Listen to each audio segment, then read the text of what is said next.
Kesempatan kali ini kita akan coba membahas soal kasus kedua dari UTS Manajemen Keuangan tahun lalu, UTS 18-19 yang membahas mengenai risk and return. Oke, di soal ini dijelaskan bahwa satu klien itu meminta Anda untuk menentukan investasi yang hendak diambil. Ada dua pilihan investasi, PTA atau PTB, dan kesemuanya adalah perusahaan terbuka di Bursa Efek Indonesia dengan data masing-masing sebagai berikut. Nah, jadi yang data pertama, diketahui kalau misalnya return BEI naik 10%, maka return saham PTA juga naik 15%, sedangkan saham B naik 17,5%. Kemudian yang kedua, diketahui bahwa tingkat imbal hasil obligasi pemerintah Indonesia 5%, dan terakhir tingkat pengembalian yang diharapkan adalah 12%. Nah, kemudian yang diminta yang pertama menentukan tingkat pengembalian, kemudian yang kedua investasi yang mana yang diambil, A atau B, kemudian yang ketiga apabila Anda menambahkan data C dan D, apa yang Anda akan rekomendasikan kepada klien kalian. Oke, nah karena yang ditanya adalah expected return berupa CAPM, maka teman-teman harus mengerti atau ingat bahwa rumus CAPM itu adalah market rate free risk investment ditambah beta dari masing-masing portofolio, masing-masing investasi dikalikan dengan MRP. Oke. Nah, sekarang kita harus cari satu-satu. Mana sih yang termasuk ke dalam market rate free investment, mana yang termasuk beta, mana yang termasuk MRP. Nah, yang pertama market rate free investment. Ini berarti adalah tingkat pengembalian kalau misalnya kita investasi di satu investasi yang hampir tidak ada resikonya. Nah, kalau di sini adalah tingkat obligasi pemerintah 5%. Nah, kenapa demikian? Karena teman-teman harus ingat bahwa pemerintah Indonesia itu pasti selalu akan membayar 5%. Jadi juga kan nggak mungkin kan satu negara itu bubar karena pemerintah tidak mampu membayarnya. Nah, jadi di sini market rate free risk investment-nya adalah 5%. Kemudian yang kedua beta. Nah, dari mana data beta didapatkan? Ialah dari sini teman-teman. Nah, di poin ke pertama nih. Nah, ingat bahwa beta itu bisa dicari dari selisih kenaikan dan penurunan. Misalnya gini, pada saat return BEI naik 10%, maka return saham PTA naik 15%. Maka berapa betanya? Nah, teman-teman bisa cari nih. Di sini,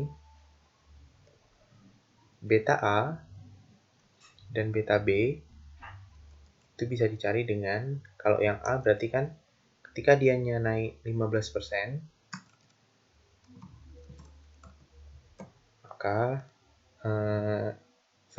ketika return BEI naik 10%, return saham PTA 15%, berarti 15 per 10.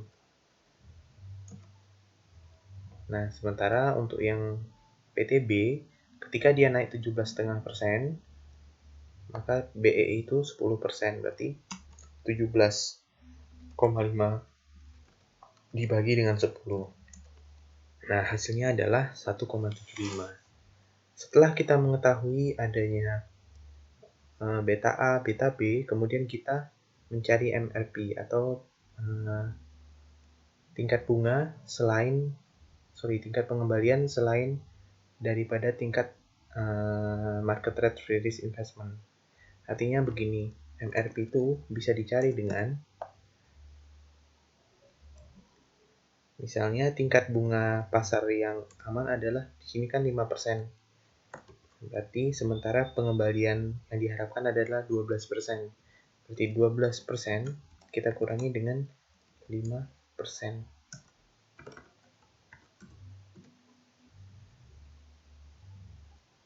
Nah, 12% dikurangi dengan 5% adalah 0,07 atau sama dengan 7%.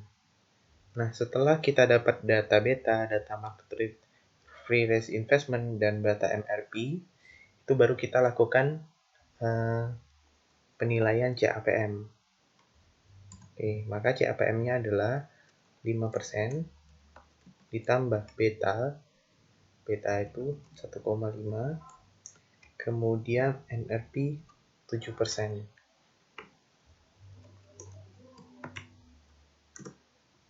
Untuk B sama perlakuannya, 5% kita tambahin dengan beta. Betanya tadi 1,75 kalikan dengan NRP 7%. Nah, dapatlah 17,25%. Nah, kemudian kita diminta untuk, setelah kita mendapatkan penyelesaian dari CAPM-A dan CAPM-B, kita diminta untuk menentukan investasi apa yang akan kita rekomendasikan ke klien kita. Nah, jawabannya ini tergantung. Nah, tergantung apa? Tergantung investornya itu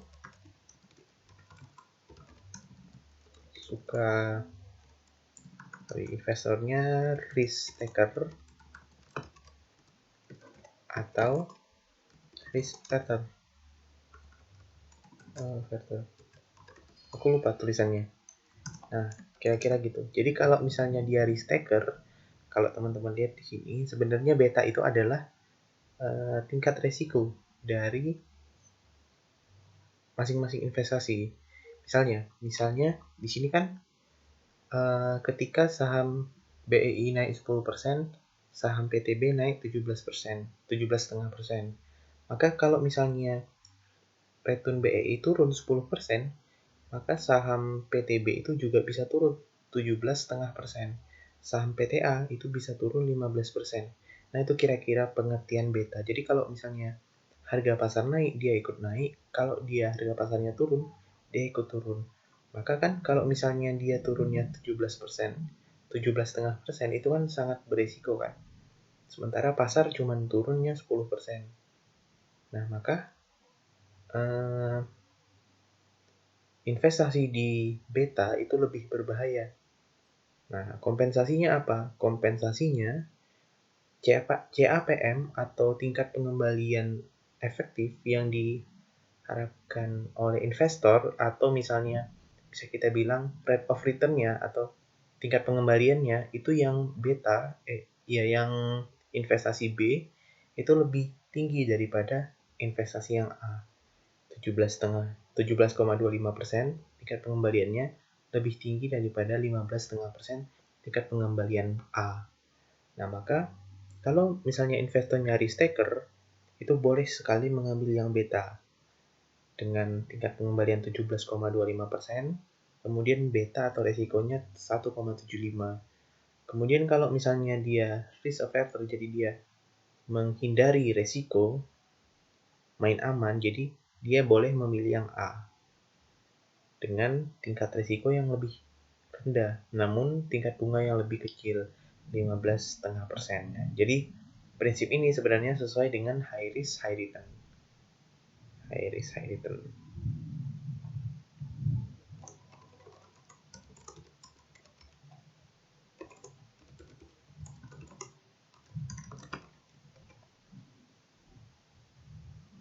Nah, udah.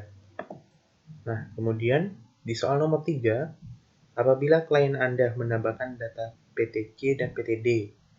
Kita lihat di sini, yang ini PTC, ini PTD. Kemudian, apakah Anda merekomendasi merevisi rekomendasi Anda pada poin B atau tetap merekomendasi Anda semula? Jelaskan jawaban Anda. Nah, jadi semisal si klien itu memilih investasi yang B.